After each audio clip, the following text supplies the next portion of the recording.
오늘은 성령 강림 주일인데 이제 성령의 강림은 어떻게 와야 됩니까? 예수님이 죽으시고 부활하셔야 성령님이 오시는 것입니다. 아멘. 이게 다 과정과 절차가 있다는 거잖아요. 그러니까 하나님의 나라는 그냥 주먹구구식으로 그렇게 우연히 만들어지고 이루어지는 것이 절대 아니라 하나님은 이미도 영계와 묵시 안에서 하나님께서 영적 원리와 그러한 법칙 안에서 모든 것을 다 이루어 놓으셨습니다. 아멘. 그래서 과정과 절차와 모든 것이 하나님의 뜻 안에, 계획 안에, 하나님의 경륜과 섭리 안에 이루어져야 된다는 것을 우리는 알 수가 있습니다. 특별히 무엇이 가장 중요합니까? 바로 예수 그리스도를 통한 구속사의 원리. 저와 여러분이 왜 이른 아침에 왜 교회에 오셨습니까? 바로 예수 그리스도의 구속사 안에 들어가야 우리가 권을 받는 것입니다. 아멘. 우리가 세상에서 일어나고 있는 그 사건과 모든 일어나고 있는 그러한 일들과 그러한 시간의 경과등 그것은 역사 안에서 이루어지지만 특별히 하나님이 부르시고 택하시고 주명하여 너는 내 것이라고 하신 하나님의 자녀들은 다른 또 역사를 기록해야 된다고 그러셨죠? 그것이 예수 그리스도를 통한 구속사입니다. 할렐루야. 네, 그런데 이거는 하나님이 창세기 1장 1절부터 또 아담과 하와를 만드시면서 하나님께서 이제 인류를 어떻게 구원하시고 또 심판하시고 하나님의 나라가 임하시는 것에 대한 모든 시나리오가 이미 다 창세 전부터 하나님 안에서 이루어져 있으며 우리는 그 구속사의 중간에 그 가운데 우리가 살고 있는 것입니다. 근데 예수 그리스도가 구약에는 없고 신약에만 있는 것이 아니라 태초의 베르시트가 바로 태초에라는 히브리어인데요.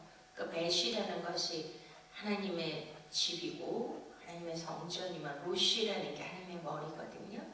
그리고 첫 열매 그리고 이제 그러한 가장 우두머리라는 그러한 뜻이 있는 것이 베레시트 태초인 것입니다. 바로 누구를 가리키죠? 예수 그리스도가 부활의 첫 열매인 것입니다. 할렐루야. 그래서 이제 오늘은 성령 강림 주일이지만 우리가 고대하고 사모하고 간절히 기다리는 그 성령님은 수천 년의 그러한 역사를 지나고 또한 말라기서를 끝으로 이제 구약이 끝나고 400년 암흑기를 거쳐서 바로 예수 그리스도가 2000년 전에 하늘 보좌를 버리시고 이 땅에 오셨잖아요. 그러니까 그걸 통하여서 이제 예수님이 십자가에 못 박히시고 뭐라 그러셨습니까? 다 이루었다. 할렐루야. 아멘. 뭐를 이루셨습니까? 율법을 폐하러 오신 것이 아니라 율법을 완전히 하러 오셨다고 하셨습니다. 아멘. 율법을 버리는 것이 아니라 그 예수 그리스도가 다 이루시고 완성하셨기 때문에 온전케 하셨으므로 저와 여러분이 예수 그리스도 복음 안에 그 진리 안에 들어가면 믿음으로 저와 여러분도 다 이루게 되는 줄 믿으십니까? 아멘. 그래서 그 구속사에 예수 그리스도가 죽으시기 위해 이 땅에 오셨잖아요. 육신으로 오신 인간의 육신으로 오신 초림 예수님. 그래서 우리는 태어날 때부터 죄가 있고 이 땅에 의인 없나니 하나도 없다고 로마서에 기록하신 말씀대로 우리는 의인은 없는 것입니다. 우리가 아기들은 뭐 순전하고 순진하고 깨끗한 것 같지만 우리들 다 아기 키워보셨죠? 어렸을 때 얼마나 애들이 그걸 뭐라 그러죠? 굉장히 깜찍한 게 아니고 어제 제가 잠깐 유튜브 보면서 한 10분 동안 엄청 집중해서 본 게 있는데 저는 아기들을 너무너무 이뻐하거든요. 그냥 빨리 손주를 주셔야 되는데 중국의 어떤 오빠랑 여동생이 어떻게 이제 생활을 하는가를 찍은 거예요. 근데 오빠는 한 초등학교 한 6학년이나 중학교 1학년 정도 됐고 아기는 한 돌 지나서 한 20개월 된 여자인데 그 오빠가 뭘 먹으면 막 볼에다 뽀뽀를 하든지 뭘 뒤집어 씌우든지 그래가지고 그 오빠가 먹는 걸 다 뺏어 먹는 거예요. 너무나 영악하다. 그거를 너무너무 귀엽기도 하면서 어떻게 이렇게 애가 그 20개월 정도밖에 된 애가 어떻게 이런 머리가 어디서 나왔을까? 그런 거 보면 참 아기들이라도 다 죄성이 있다는 거잖아요. 욕심이 있고 속이고 뺏고 이런 것들을 우리는 아이들 키우면서 볼 수가 있었습니다. 그래서 인간은 뭐 성성설 뭐 그런 뜻이 아니라 성악사 이런 것이 아니라 우리는 아담의 본성 안에서 저와 여러분이 그 첫 번째 아담의 본성을 다 가지고 태어났기 때문에 그런 죄가 있는 것입니다. 그래서 그 죄라는 것은 죄와 죄들이 있습니다. 여러분. 우리가 하마르티아라고 그러죠. 관용에서 벗어났다. 그러니까 하나님을 모르는 것이 바로 예수 그리스도를 우리가 알지 못하는 것이, 그를 영접하지 못하는 것이 바로 우리가 요한복음 17장 말씀의 영생이라는 것이 우리가 구원과 영생이 같다라고 생각하십니까, 여러분? 조금 차이가 있죠? 구원은 우리를 죄에서 구원하시는데 그것으로 인하여 우리가 성화에, 제가 이제 세미나에 성화에 그러니까 우리가 이제 구원의 서정이라고 그러죠. 단계. 그 9가지 단계가 있죠. 우리가 이제 예수님이 우리를 택하시고 그러니까 부르심, 예정 안에서 우리가 에베소서 1장 말씀에 그리고 회심과 회개와 중생 거듭남과 그리고 또 우리가 하나님 안에서 칭의, 의롭다 하심을 입고 그리고 양자로 택하심을 받고 그리고 성화의 단계에 이르러서 이제 그것의 인정을 받으면 견인 그리고 영화의 단계까지 가는 그 구원의 서정에 단계가 있습니다. 그래서 죄라는 것은 바로 우리가 하나님을 알지 못하는 것이고요. 그런 거에서 우리가 예수님을 믿으면 그 구원이 우리에게 주어지잖아요. 원죄가 사해지고. 그런데 그것이 바로 영생이라는 것이 우리가 요한복음 17장에 하나님 말씀하신 것처럼 참 하나님과 그의 보내주신 독생자 예수 그리스도를 어떻게 하는 것이다? 믿는 것이다? 아는 것이다? 아는 것입니다. 알다라는 거는 여기 이렇게 부부들이 오셨는데 부부가 공부해야 연구해야 남편에 대해서 부인에 대해서 모든 것을 다 연구하고 기록하고 외워야 아는 것일까요? 그게 아니고 살면 다 알아지잖아요. 그러니까 그걸 야다라고 하거든요. 한 몸을 이루고 말을 안 해도 서로 오랫동안 같이 살면 아는 것입니다. 네, 지식적으로 아는 것이 아니라 영생은 예수 그리스도 참 하나님을 그렇게 부부의 암처럼 아는 것이 영생이라고 성경은 기록하고 있습니다. 그러니까 우리가 구원은 받았지만 말씀을 모르고 예수님과 동행하지 않고 하나님이 누구신가에 대해서 성경을 통하여 기록해놓은 모든 말씀들을 정확하게 하나님의 의도대로 알지 못한다면 영생을 이룰 수가 없다라고 하시는 것입니다. 그래서 이제 그 죄와 죄들이라는 것은 로마서 1장에 말씀하신 것처럼 우리가 자범죄라 그러죠. 그런 많은 죄들을 짓고 있는데 그 죄를 예수 그리스도께서 어떻게 하시는 거예요? 그 어린 양의 피로 우리를 깨끗게 해주시는 것입니다. 그래서 우리 그 원래 그 죄, 아담의 본성의 그 본성의 죄, 그걸 원죄라고 하는데 그건 예수님이 십자가에 죽으심으로 죄 없으시니까 깨끗한 피가 저와 여러분을 대속하여 대신하여 피를 흘려주심으로 생명은 피에 있다 그러죠. 레위기 17장에 우리의 피는 이미 어떻게 된 거야? 다 더러워진 거죠. 근데 그 깨끗한 피가 나를 대신하여 그 깨끗한 죄가 없으신 분이 흘려주셔야만 나의 죄가 사해진다는 것이 하나님이 정해놓으신 법칙이에요. 아멘. 믿습니까? 아멘. 우리가 뭐 반성했다고 뭐 죄값을 치르고 감옥에 갔다 왔다고 죄가 없어지는 게 아닙니다.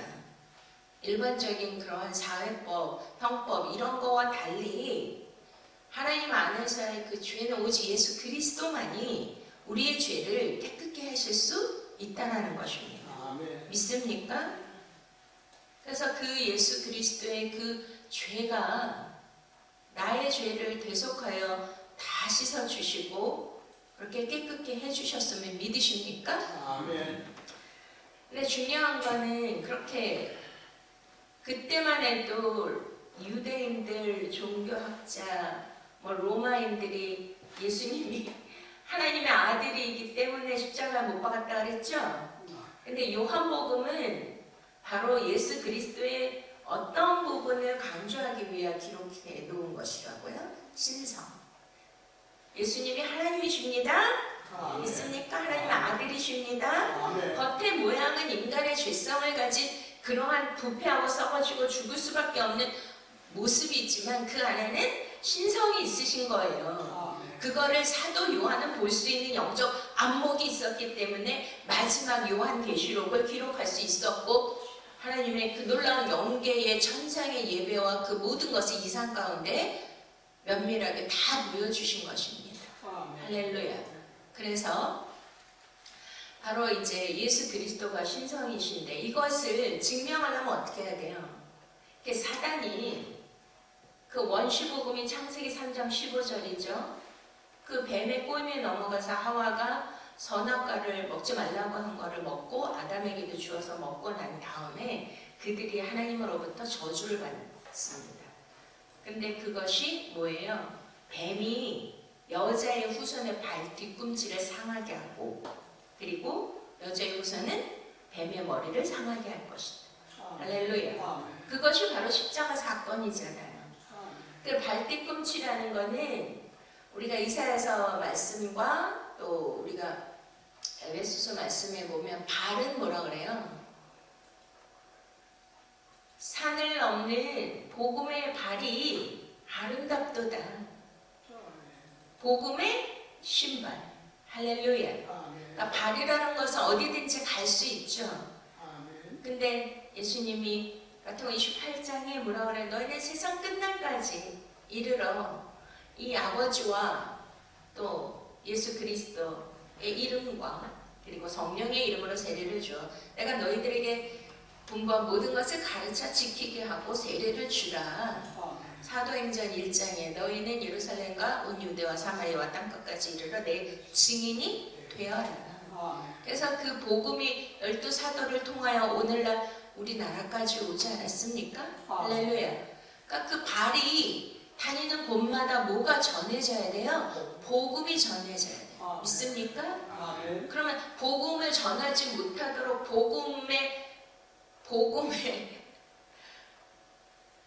복음 자체이신 누구?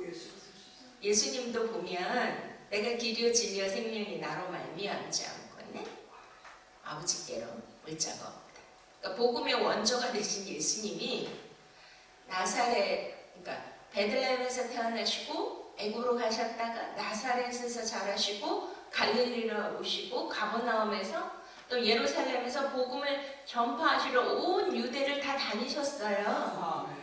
믿습니까? 그래서 각세 병든 자를 고치시고 가르치시고 복음을 전파하신 분이 원조가 예수 그리스도이십니다. 그러니까 그의 발이라는 뜻은 복음이 증거되지 못하도록 사단마귀가 어떻게 한다는 거예요? 그 발을 상하게 한다는 거예요. 그러면 십자가 사건을 통하여 모든 유대인들 그를 십자가에 못 박게 한 그러한 종교학자들 로마인들이 봤을 때 그는 뭐예요? 실패자인 거죠. 죽은 거잖아요. 더 이상 어떤 것도 할 수 없도록 못을 박았단 말이에요. 요즘에 팬데믹 사건으로 사람들이 어떻게 됐어요? 못 박혀있죠? 집에 갇혀있죠? 응? 격리 수용돼 있죠? 문이 닫혀있죠? 그런 것보다도 예수님은 완전히 십자가 못을 박아서 복음을 어떻게 하지 못하도록 전하지 못하도록 그리고 제자들도 어떻게 됐어요? 다 도망갔잖아요. 그러니 그들이 복음을 전하지 못하는 완전히 무기력하고 무능한 상태로 만든 사건이 십자가 사건이죠. 이해가 되십니까? 아멘. 근데 이게 성경을 이게 성경이 너무 흥미진진하고 놀라운 거는 요즘에 드라마나 영화 다 아시잖아요. 뭐를 해야 사람들이 흥미롭게 봐요? 반전 드라마, 반전, 역전. 그리고 또 뭐라 그래요? 응? 스릴러. 그러니까 우리가 기대하고 뻔히 예상했던 것이 아닌 그 모든 것들을 기대하고 우리가 상상했던 모든 것을 다 뒤집어 엎는 것으로 전혀 예상치 못한 것으로 딱 드라마가 전개되고 끝이 나야 사람들이 와 재밌다 이러거든요. 요즘 사람들은. 이해가 되세요? 아멘. 옛날처럼 선인이 이기고 뭐 악인은 죽고 그런 뻔한 거는 이제는 안 통하는 시대예요. 근데 성경이 그거의 원조라는 거지. 반전 드라마. 그건 어디서 나왔다? 하나님. 그러니까 십자가에 달리셔가지고 이제 완전히 끝났다고 했는데 창세기 3장 15절에 예수님이 십자가에 달리신 그 발을 상하게 하는 그 사건은 뭘로 바뀌는 거예요? 뱀의 머리통을 박살내는 뱀이 옛뱀 마귀 사단이라고도 하니 할렐루야. 그러니까 모든 종교에 십자가가 있습니까 여러분? 그 신이 죽은 사건이 있습니까? 그 신이 죽었다가 다시 살아난 사건이 있습니까? 모든 종교에 유일하게 기독교만 그 신이 하나님이 십자가에 나를 대신하여 죽으셨고 저주받으시고 끝났는데 3일 만에 그가 짜잔 다시 살아나셨어. 완전히 모든 예상을 딱 깨고 예수님 살아나신 거예요. 믿습니까? 그러니 성령이 오시기 위하여는 예수님이 뭘로 변화가 돼야 돼요? 다시 살아나셔서 완전히 영광의 몸으로 변화가 돼서 하나님 나라는 어떤 나라예요? 거룩한 나라죠? 그럼 죄된 사람이 절대 들어갈 수 있습니까? 없습니까? 절대 못 들어가는 나라. 오직 거룩한 자들만 들어갑니다. 근데 의인 없나? 우리는 의인이 될 수가 없지만 예수 그리스도의 뭐를 입어야 돼요? 여기도 세마포가 나오죠? 우리가 요한계시록 19장에 보니까 그 예수 그리스도의 의의 옷, 옳은 행실의 그 세마포 깨끗한 옷을, 흰 옷을 입어야지만 그 옷으로 우리를 가려줬단 말이에요. 구속, 덮었다. 믿습니까? 피로, 예수 그리스도의 깨끗한 피로 우리를 다 덮었고 그분의 깨끗한 거룩한 옷으로 우리를 덮었으니까 죄된 우리의 더러운 모습이 하나님께, 공의의 하나님께 보입니까? 안 보이고 누구로 보이는 거예요? 이해가 되십니까? 할렐루야. 그래서 그것이 신부의 옷을 입어야 바로 우리가 구원을 받는다고 합니다. 그런데 이제 예수님께서 거룩하고 영원한 몸으로 부활하셔서 거룩한 나라에 올라가시잖아요. 그러니까 부활 다음에 뭐예요? 승천. 그래서 우리가 사도행전 1장에 보면 그 제자들이 보는 앞에서 예수님이 마지막 유언을 하시고 땅끝까지 이르되 내 증인이 되리라. 성령의 권능이 너에게 임하시면 너희가 권능을 받고 믿습니까? 그리고 하늘에 승천하셨어요. 그리고 뭐라고 하십니까? 아버지가 보내주실 성령을 너희는 예루살렘을 떠나지 말고 기다려라. 할렐루야. 그러니까 이게 다 일련의 어떤 시나리오의 그 하나님의 정해 놓으신 원리와 법칙대로 모든 과정대로 이루어져야 누가 오셔요? 성령님이 오시는 거예요. 믿습니까?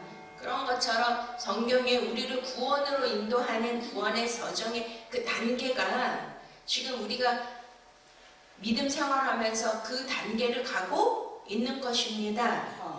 하나님 반드시 택하신 자녀들을 그 단계로 이끄시는데 내가 끝까지 주님을 붙들어야 돼요. 오늘도 이 사건이 예수님이 무덤에 들어가셨는데 지금 누가 나타났어요? 안식 후 첫 이른 아침 아직 어두울 때 막달라 마리아가 무덤에 와서 돌무덤에서 옮겨간 것을 보고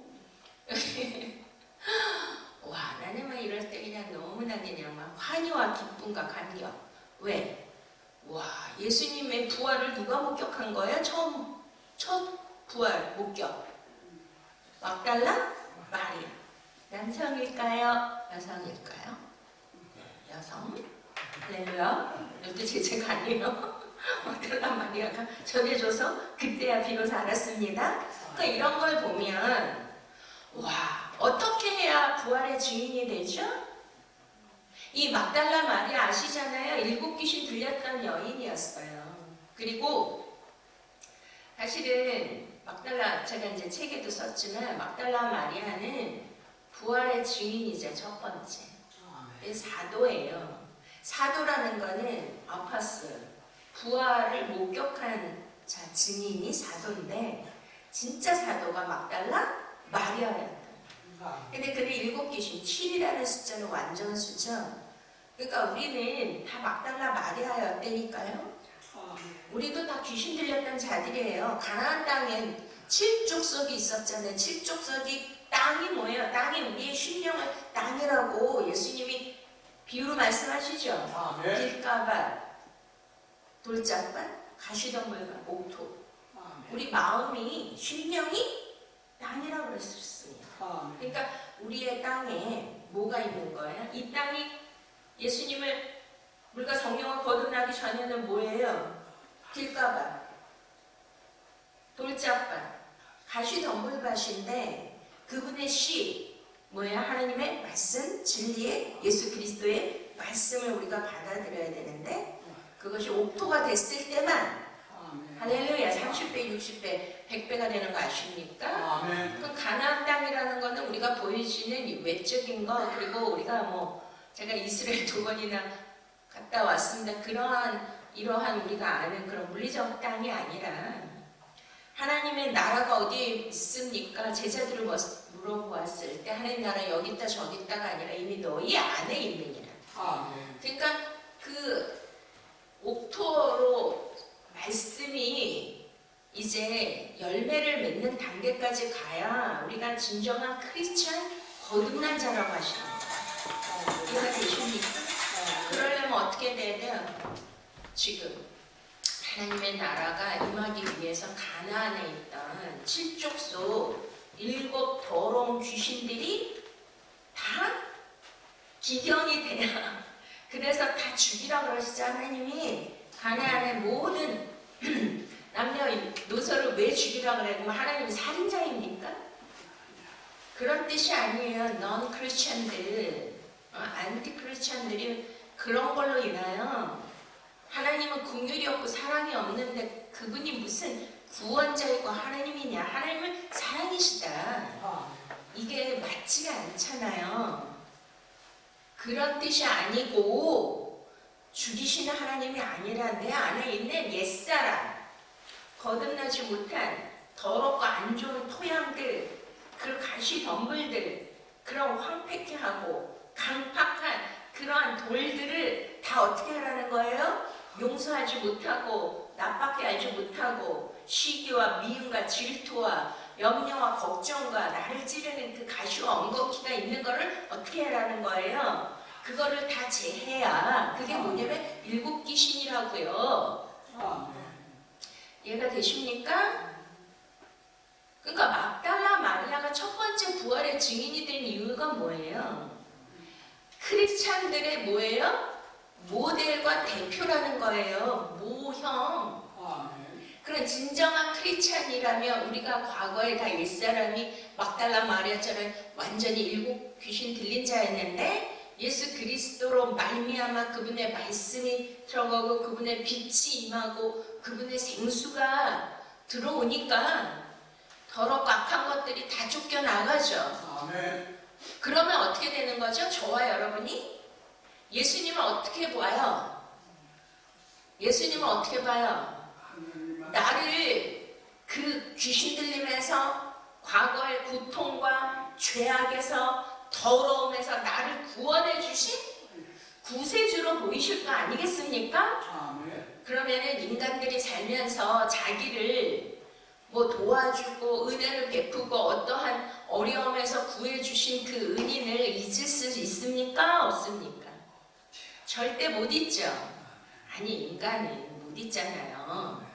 아니 있는 사람도 있지만 동물보다 못한 사람도 있지만 무엇을 얘기하냐면 나를 그 더러운 죄악과 귀신 들림에 거기에 잡힌 지옥과 같은 나의 그 내면의 그런 존재를 나를 변화시켜주고 구원해주신 그 구세주를 절대로 잊을 수가 없는 것입니다. 아멘.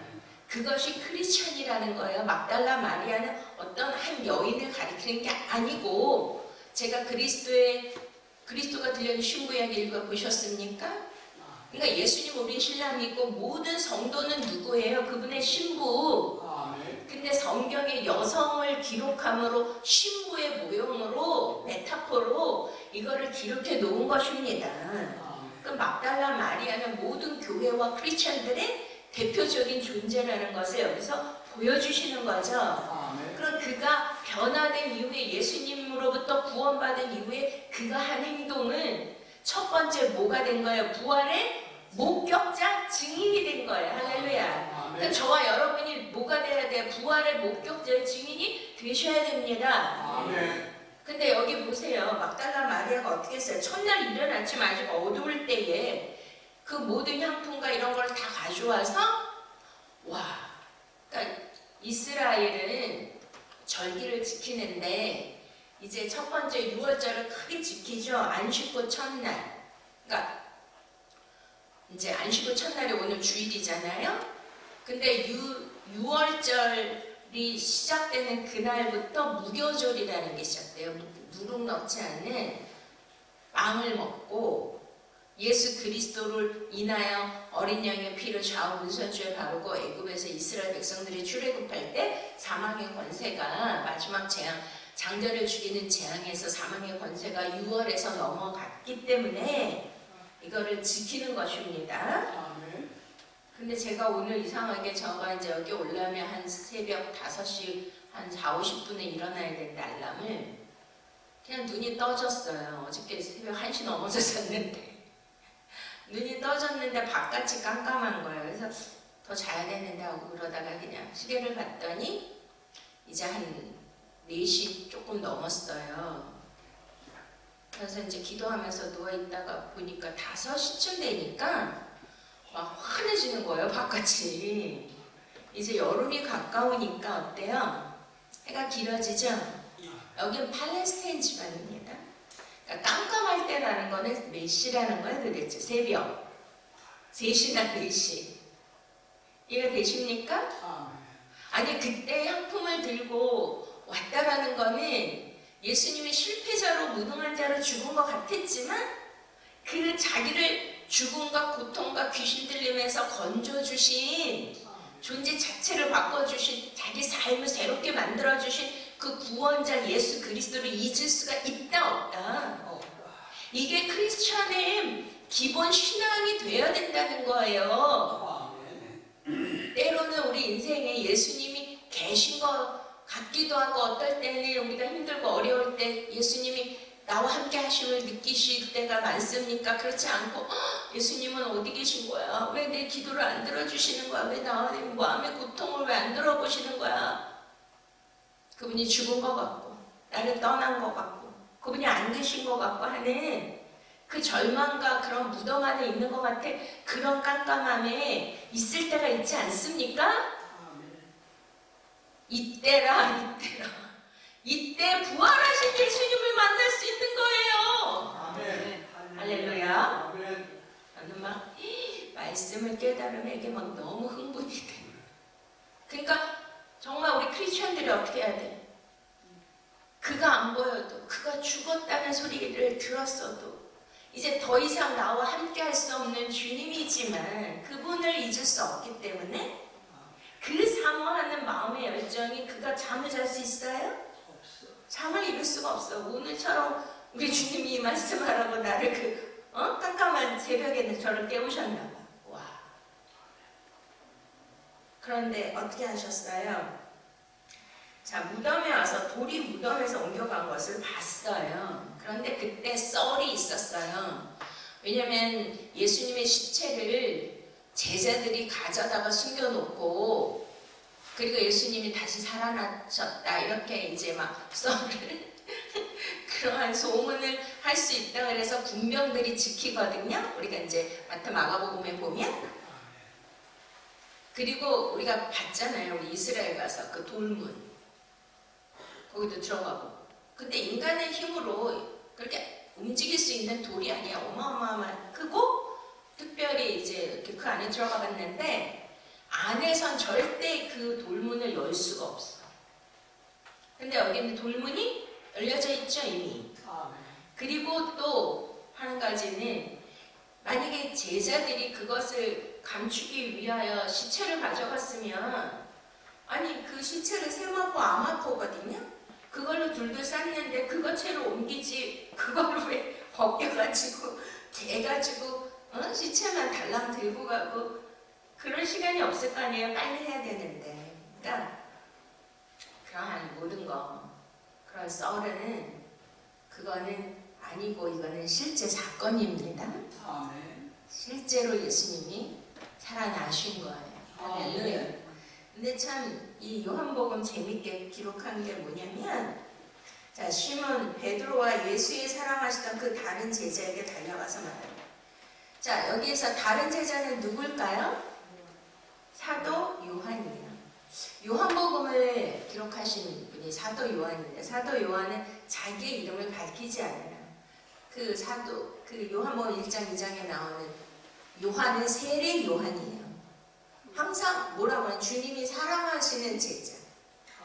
와, 저도 여러분도 이러한 자부심을 가지셔야 돼요. 아멘. 애들한테 물어봐요. 아빠, 엄마가 누굴 제일 사랑해? 나요. 이러잖아요. 응? 그러면 하나님 누굴 제일 사랑해요? 저요. 아멘. 그런 자부심 없어요? 하나님이 그러니까 애들이 사춘기 때 막 삐뚤어지고 막 이러는 게 문제 일으킵니다. 아빠 엄마가 자기 사랑 안 한다는 거지. 크리스찬들도 문제가 생기는 게 하나님이 자기를 사랑 안 한다는 거지. 그러한 열등감에 자괴감에 빠져 있으면 하나님도 어쩔 수가 없는 거예요. 근데 믿음이 뭐예요? 그를 찾는 자에게 반드시 상 주시는 이심을 믿어야지. 아멘. 아니 우리가 애들도 그렇고 교회 학교도 그렇고 막 엄마를 너무 좋아하고 따라다니고 찾고 이런 애가 이뻐요. 응? 제가 애들도 많이 가르쳐봤지만 응? 제가 오늘도 왜 안 오셨나? 고민정 원사님 새싹부 가면 어떤 남자애가 목사님 그러고 와가지고 나한테 앉아가지고 끌어안아. 그리고 저를 백설공주라 그래요. 신데렐라인가 백설공주가. 그러면은 그 아이를 위해서 더 기도하고 더 이쁘잖아요. 제가 아가서를 하는데 술람미 여인이 그렇게 신랑을 사랑한다니까요. 신랑이 더 많이 사랑할 것 같아요. 신부가 더 많이 사랑할 것 같아요. 너무 착각하지 마세요. 신부가 더 사랑해요. 스토커보다 더. 신랑을 향한 나의 사랑은 죽음보다 강하대. 응? 나를 당신의 신랑의 팔에 새기고 가슴에 인두처럼 지져서 새겨놓고 질투는 음부에 내려가는 것처럼 잔혹하다고 그런 여자가 술람미 여인이에요. 그래가지고 천명의 경쟁률을 뚫고 왕후가 됐습니다. 아멘. 여러분들 우리가 신앙생활 하는데 예수님을 그렇게 사모하지 않고 그분을 열렬하게 사랑하지 않고 그분에 대한 마음이 없고 그냥 복 받기 위해서 교회 나오고 어쩌다가 그냥 지옥 가기 싫으니까 그런 자는 관계가 없다고 저는 생각이 들어요. 이게 막달라 마리아가 모든 크리스찬들의 모델이라니까요. 이해가 되십니까? 네. 이 막달라 마리아가 누구냐면 술람미 여인이잖아요. 그 정도로 내 마음과 뜻과 정성과 목숨을 다하여 주 너의 하나님을 사랑하고 예수 그리스도를 사랑하는 마음이 있을 때 할렐루야. 근데 그 사랑이 누가 있냐면 사도 요한. 그래서 사도 요한은 항상 주님이 날 사랑해. 왜? 내가 그분을 사랑하기 때문에 그분도 나를 당연히 사랑한다고 믿는 거예요. 아멘. 내가 주님을 사랑하지 않는데 주님이 날 사랑해요? 그분은 우리의 심령을 다 꿰뚫어 보시는데 얘가 되십니까? 눈 가리고 아웅할 수 없는 거예요. 그분은 우리의 심령을 다, 중심을 다 보고 계세요. 내가 주님을 얼마나 사랑하는지. 제가 오늘도 내 마음과 뜻과 정성 다해 주님을 사랑합니다. 그 찬양하셨잖아요. 근데 여기 앉았는데 기도가 아버지 제 마지막 나의 호흡과 나의 세포 하나, 피 한 방울, 물 한 방울까지 주님을 위해서 내 뜻과 정성 다해 주님을 사랑하게 하여 주시옵소서. 그런 기도가 나왔어요. 그거 주님 다 보시는 거예요. 바리새인들은 왜 화로하다 그래요? 그들 겉으로 거룩한 척, 겉으로 하나님의 율법을 다 지키고 섬기는 척하지만 그 안에는 뱀이 독사가 가득하다고 우리 예수님이 그러시잖아요. 다 아니까. 이해가 되십니까? 요한복음 6장에 예수님이 나 하늘로부터 내려온 생명의 떡이다 그러셨는데 사람들이 뭐라고 하는 거 보고 다 속에서 예수님의 말씀을 믿지 않는 불신의 그 마음가짐을 다 간파를 예수님 다 하시는 거예요. 이해가 되십니까? 그러니까 사도 요한은 끝까지 예수님을 사랑했기 때문에 마리아인 어머니도 모셨잖아요. 그리고 요한계시록을 끝까지 쓰고 주 마라나타 주 예수여 오시옵소서 주 예수의 은혜가 모든 자에게 임할지어다. 아멘. 이걸로 끝나지 않습니까 성경이? 근데 여기 이제 베드로가 나오는데 두 인물이 되게 재밌잖아요. 다른 밥집을 했대요. 와 진짜 이 막달라 마리아의 말을 믿었다는 거죠. 그러면 여러분 생각을 해보세요. 막달라 마리아가 7 귀신 들린 여인이었는데 그 이후에 예수님을 따라다니지 않았다면 제자들이 이 막달라 마리아의 말을 믿을까요? 막달라 마리아라는 영어도 나왔는데 우리가 추측컨대 보면 막달라 마리아는 구원받은 이후에 예수님을 추종하고 따라다닌 그런 분이었어요. 그러니까 늘 누구랑 같이 있었다? 제자들.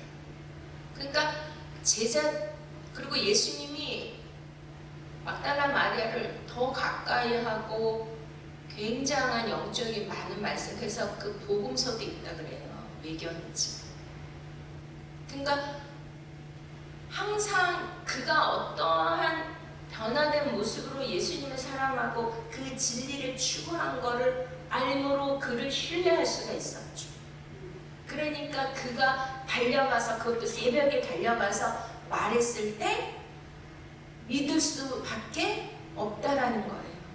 근데 달려왔는데 누가 먼저 갔어요? 사도 요한. 사도 요한이 좀 어리잖아요. 그러니까 달리기도 잘했을 것 같아요. 근데 그 달리겠다는 거 그만큼 예수님이 부활하셨다니 예수님이 그렇게 말씀하셨는데 이게 진짜구나 막 그러면서 막 흥분하고 기대하며 소망하며 막 달려갔을 거 아니에요. 이 생명 다하고. 그랬는데 여기에 뭐라 그래요? 자, 베드로와 그 다른 제자가 나가서 무덤으로 갈새 둘이 같이 다름질하더니 그 다른 제자가 베드로보다 더 빨리 달아나서 먼저 무덤에 이르러 자 5절 부풀려 세마포 놓인 것을 보았으나 들어가지는 아니하였더니 그 다음에 누가 왔습니까? 시몬 베드로도 따라와서 무덤에 들어가 보니 세마포가 놓였다. 이런 거 보면 사도 요한은 어떤 분인 것 같아요? 굉장히 예의가 바르고 위계 질서를 잘하는 베드로가 나이도 많고 수제자이잖아요. 근데 우리 같으면 와 이렇게 들여다봤을 때 예수님이 안 계시고 그러면은 아니야 어떠한 판단이나 생각 없이 바로 총알같이 들어가서 막 불러보고 막 확인하고 이러잖아요. 근데 딱 멈춰서서 베드로가 먼저 들어가도록. 할렐루야. 그러니까 이런 모든 것도 사실은 작가의 의도가 있다는 것입니다. 그래서 베드로가 이제 들어가서 봤을 때 그 머리를 쌌던 세마포와 함께 딴 곳에 개켜져 있더래요. 그러니까 이거는 뭐냐면, 자, 그 예수님이 그 세마포로 쌌는데 요즘은 의학과 과학이 발달해서 예수님의 얼굴을 쌌던 그 세마포 아마포거든요. 아마포라는 거는 배 있잖아요. 옷이 그거보다 더 고운, 아주 고운 그런 실인데 이게 최고로 비싼 거예요. 근데 그거를 머리를 쌌다 얼굴을 쌌던 것이 발견됐다면서요. 그래가지고 그거를 무슨 특수 카메라로 촬영을 했더니 그분의 그 그림자 다 피부에 닿았던 그게 이렇게 찍혀진 거, 그런 거 보신 적이 있으십니까? 근데 그 세마포는, 자 보세요, 부활 사건 하면 누가 떠오르죠? 이게 또 요한복음에 있잖아요. 누가 있어요? 나사로. 그죠? 우리 목사 맨날 말씀하시잖아요. 나사로는 며칠 만에? 나시니까 나흘 만에. 예수님은 사흘 만에, 3일 만에. 할렐루야. 근데 그 나사로야! 나와라. 그래서 나사로가 나왔는데, 그가 왜 옛날에 강시가 유행한 적 있었어요? 옛날에 우리 애들 키울 때. 그러면 배로 돈인채로 이렇게 콩콩콩하고 뛰어왔는데 예수님 뭐라 그러시죠? 풀어놓아 잘 켜라. 할렐루야. 그리고 여기에서 그 세마포가 벗겨져가지고 따로 개켜져서 딴 곳에 있었다. 그러니까 무엇을 뜻하냐면, 저는 이렇게 생각을 합니다. 우리가 노아 때에도 모든 사람이 죄악에 관영했고 그 죄가 정수리까지 찼어요. 그래서 하나님이 그들을 지으심을 한탄하시고 근심하시고 그들을 멸하시기로 했잖아요. 근데 창세기 6장에 보면 노아 뭘 입었더라? 은혜의 옷을 입었다. 그래서 사도 바울도 계속 갈라디아서나 이 빌립보서 말씀을 통한 예수 그리스도로 뭘 입어야 된다 그래요? 옷을 입어야 된다. 근데 그 옷은 새 포도주는 옛 헌 부대에 넣어요. 새 포도주는 새 부대에 넣는 것이 공식입니다. 자, 그러면은 이 죽음을 쌌었던, 죽음이라는 건 예수님은 죄를 지었기 때문에 죽으신 거죠. 그럼 그를 쌌던 아무리 고운 비싼 거라도 그거는 무슨 옷이에요? 죄의 옷, 옛사람의 옷, 율법의 옷. 이해가 되십니까? 자, 뭐가 너희를 자유케 한다 그래요? 예수님이 진리가 너희를 자유케 하신다. 할렐루야. 근데 예수님은 이제 육신으로서는 죄의 몸으로 죽으셨기 때문에, 근데 그가 부활했을 때는 100% 뭐가 되신 거예요? 말씀이 뭐가 됐기 때문에 부활했다 그러셨어요?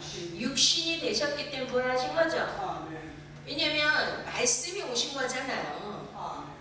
말씀이 인카네이션 오셨죠? 요한복음 1장에. 할렐루야.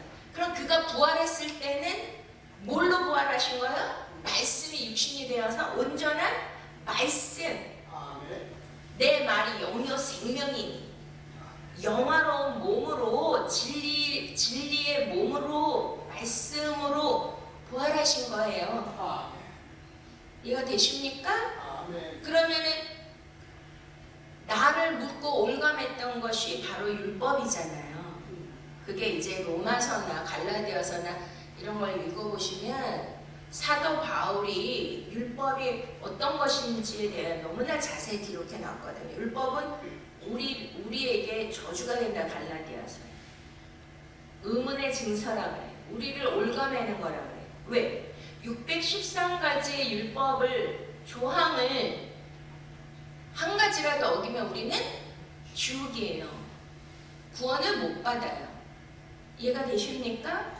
그래서 율법은 우리에게 뭘 하기 위해서 주셨다? 죄를 깨닫게 하기 위하여 주신 것이 율법이고, 그걸 온전히 다 이루신 분이 예수 그리스도이십니다. 아멘. 믿습니까? 그러니까 그런 붕대나 나사로를 묶어놨던 거나 세마포로 꽁꽁, 우리도 그거 뭐라 그래요? 우리가 장례 치를 때 수의 입히는 걸 뭐라 그러죠? 입관 예배 이런 거 드릴 때 영한다 그러죠? 저는 원래 그런 걸 잘 못 봤는데 목사가 돼가지고 이제 많이 이제 그런 걸 들어가서 보면서 이제 막 찬송 부르고 기도하고 해봤는데, 수의를 입히고 어떻게 하냐면 다 어떻게 해요?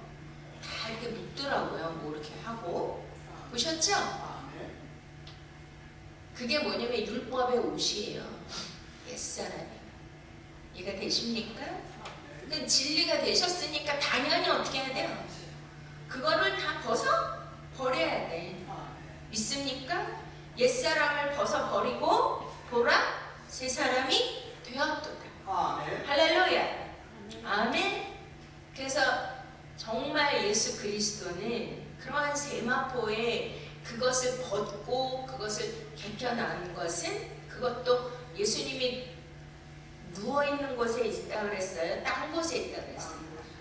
자, 이게 뭐냐면 사도 요한은 다 작가의 의도를 다 여기다가 감춰놓은 거예요. 그러면은 우리가 율법에 속하지 않고 우리가 복음과 진리에 속해야 구원이지 않습니까? 아멘? 그러니까 그게 옛 것을 지나갔다 그러니까 그 예수님이 누워있는 그곳에 있어야 돼요? 딴 곳에 있어야 돼요? 이해가 되세요? 저와 여러분의 옛사람, 옛것, 그래서 뭐라 그러냐면 이사야서에 보면 하나님께서 우리의 모든 죄를 등 뒤에 던지셨다 그래요. 그리고 동에서 서에 먼 것처럼 우리의 죄가를 옮기셨다. 아멘. 따라 하시겠습니다. 우리의 죄를 우리의 죄를 동과 서에 먼 것처럼 온갖 세에 먹은 것처럼 옮기셨습니다. 아멘. 나의 죄가를 나의 죄를 등 뒤로 등 뒤로 던지셨습니다. 던지셨습니다. 아멘. 할렐루야! 아멘. 아멘. 그래야 뭘 받아요? 성령을 받는 거예요. 아멘. 이해가 되세요? 성령님은 거룩한 영이에요. 아멘. 그래서 예루살렘에서 그 120문도 마리아와 120문도가 너희는 예루살렘을 떠나지 말고 간절히 기다려라. 그때 뭐 했어요? 오직 기도에 매진했잖아요. 힘쓰고. 무슨 기도했겠어요? 여러분들 우리가 기도할 때 아까도 우리가 예배드리기 전에 무슨 기도를 하죠? 참회의 기도. 이해가 되십니까? 아멘? 그러니까 예를 들어서 그동안 예수님을 따라다녔는데 배신하고 도망가고 이런 여러 가지 죄악들, 그런 모든 것들을 어떻게 해요? 주님 앞에 낱낱이 구하면서 장대현 교회 아시잖아요. 1907, 1907년에 그 원산 대부흥과 평양 대부흥이 있었던 곳이 길선주 목사님을 모시고 장대현 교회에서 사경회를 했습니다. 너무 감사한 게 그 장대현 교회를 건축하신 분이 우리 증조 할아버지셨다는 거고, 우리 아버지가 그 길선주 목사님 모시고 다녔대요. 그 부흥을 보신 증인이. 근데 그때 길선주 목사님이 원래 처음에는 이제 장로님이셨고, 거기서 이제 막 신학교가 막 생기고, 근데 자신의 죄를 어떻게 한 거예요? 회개한 거예요. 대중들 앞에서. 저는 거룩한 자가 아닙니다. 저는 도둑입니다. 사기꾼입니다. 자기 친구가 죽으면서 재산을 자기 아들이 어리니까 나에게 대리인으로 맡겼는데 그것을 제가 썼습니다. 그러니까 막 너도 나도 다 막 사람들이 나오면서 자신의 죄를 다 고백하면서 통회하며 작업을 하니까 거기에 막 강력한 성령님이 임하셨다는 거 아니에요. 할렐루야. 그래가지고 그때 당시 소방차가 왔는데 그때는 이제 막 바켓으로 물을 그 정도로 바깥에 사람들이 봤는데 진짜 막 불이 타고 있는 것처럼. 왜냐면 성령 강림에 각 사람 머리에 불의 혀 같은 것이 임했다 그러죠. 아멘. 그래가지고 우리가 막 성령 받고 은혜 받으면 막 마음이 뜨거워지고 막 몸이 뜨는 것 같고 막 이렇잖아요. 아멘. 그러니까 그러면서 막 어마어마한 붕이 임하고. 할렐루야. 근데 그때 무슨 막 부흥회를 한 게 아니라니까요. 불 받아라 이러는 게 아니고 뭘 했냐면 새벽부터 그때 새벽 기도가 됐어. 밤 늦게까지 말씀을 줬는데 사경회가 뭐냐면 말씀 증거, 말씀에 가르치는. 근데 말씀이 너무 꿀송이 같이 단 거예요. 오늘도 말씀이 은혜가 되십니까? 할렐루야. 그러니까 사람들이 집에를 안 가고 막 교회에서 막 다 있어요. 밤새고. 그러니까 새벽 예배가 생긴 거야. 할렐루야. 그래가지고 새벽부터 밤까지 뭐만 했다? 말씀을 강론한 거예요. 사도행전 1장 2장도 보면 성령 강림 후에 초대교회에서 새벽부터 밤까지 뭐만 했다? 말씀 강론. 말씀을 알아야 영생을 받는다는 거예요. 이해가 되십니까? 진리가 너희를 자유케 하리라. 그냥 말씀을 들을 때 이거를 혼적으로 듣지 마시고 내 안에 막 영이 깨어나셔야 돼. 옛사람이 심판을 받아야 되고 가시와 엉겅퀴가 떨어져 나가야 되고 돌짝이 부서져야 돼서 옥토가 돼야 되고. 믿습니까? 그리고 와 정말 나는 예수 그리스도가 최고야. 최고의 신랑이야. 난 예수 그리스도가 나의 구원자야. 구세주야. 나는 이 목숨 다하여 나는 예수님만 사랑하고 내가 죽을 때까지 순교의 영성을 가지고 주님만을 따를 거야. 이런 느낌이 드시는 분 쳐요. 그래서 사도들이 변화돼서 성령을 받은 이후에 예수님보다 더한 극형, 막 사지가 지켜주고 불에 태워지고 막 껍질이 벗겨지고 베드로는 거꾸로 십자가에 달리고 하는 이러한 고난과 순환과 그 순교를 다 한 거예요. 뭘 받았기 때문에요? 성령. 근데 성령이 뭐냐면 파라클라이토스, 진리의 영이에요. 예수님 계속 그러시잖아요. 요한복음에 진리의 영이 오면 너희를 자유케 하리라. 진리의 영이 오면 너희를 떠나지 아니하고 너희와 함께 하리라. 믿습니까? 그 진리의 영이 지금 말씀을 여러분들이 들을 때 이 말씀이 깨달아져서 이 말씀이 육신이 되어서 육신이 되는 정말 진리로 살아내는 그게 사도행전의 성령 강림 이후에 일어났던 일입니다. 그러니까 성령을 받고 말씀이 육신이 되면 두려운 게 있어요, 없어요? 저는 영적 사역을 하다 보니까 막 세계 여러 곳에 막 또 이러한 일들 막 당하면 와 저는 너무 겁이 많아서 뉴스도 못 보는 여린 사람인데 어디서 그런 담담이 나오는지.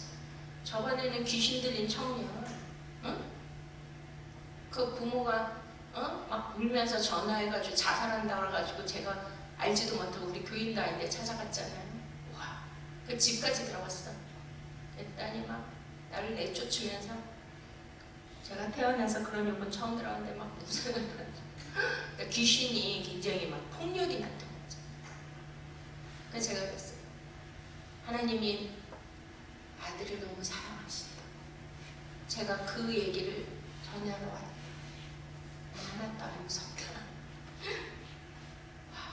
근데 그 아들이 지금 변화되고 있습니다.